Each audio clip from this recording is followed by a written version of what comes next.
Cabrini in the NCAA third round. Coach, any opening statements about today's game? Yeah, I mean, obviously my first and foremost thing always is hats off to Salisbury and their team, their coaching staff for playing a great game and making just more plays than we did today. They're obviously well coached and extremely talented, and we know that. And we've played them a bunch over the last handful of years, so we're well aware of their personnel and how skilled they are.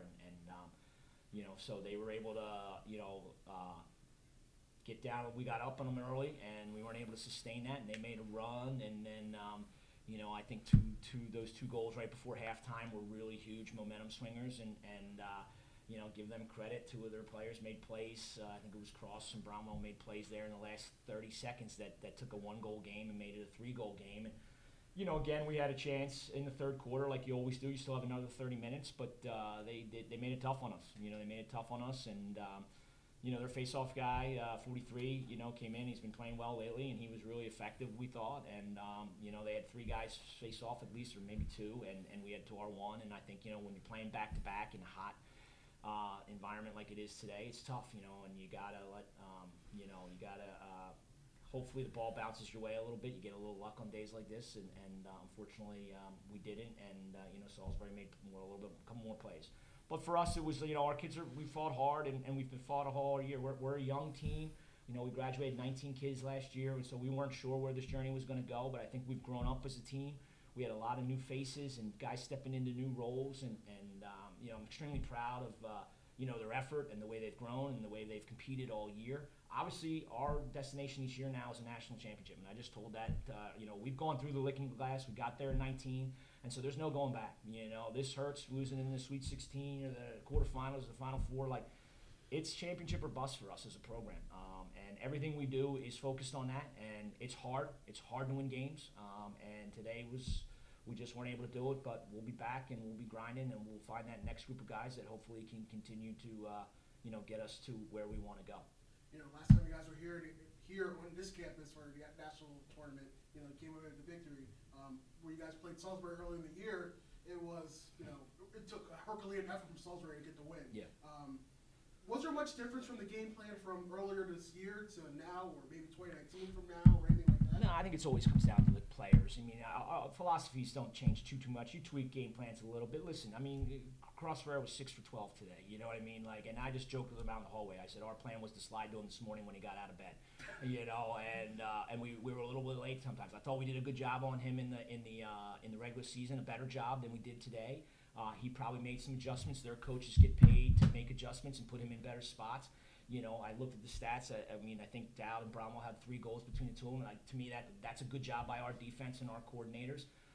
And so, you make some little adjustments. You watch them evolve over the last 2 weeks, and you hope we've evolved a little bit. But, nothing too drastic. And, we're right there. It gets to 10-7 going into the fourth, and I still feel like we got plenty of time. We got plenty of time. With a shot clock, there's a lot of touches that you can get now.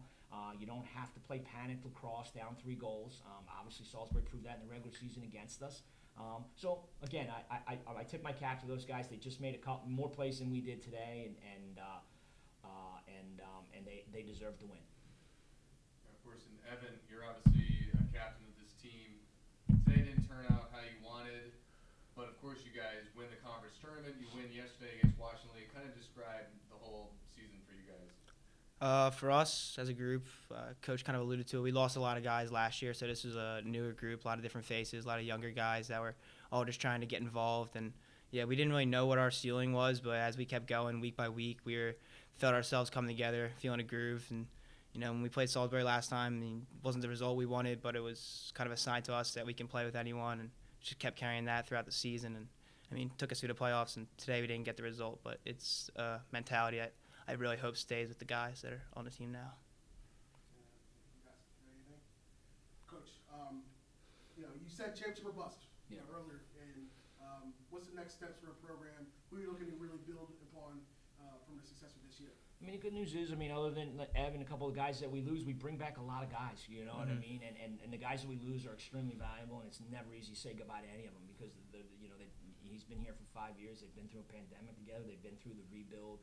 They've been through so much. They were on the field for a national championship. They got to see the highs and the lows of everything they have in life and athletics. So, I'll be on the road tomorrow night recruiting at a high school game somewhere, looking for another guy to bring into our culture, into our locker room. I mean, that's just what we do.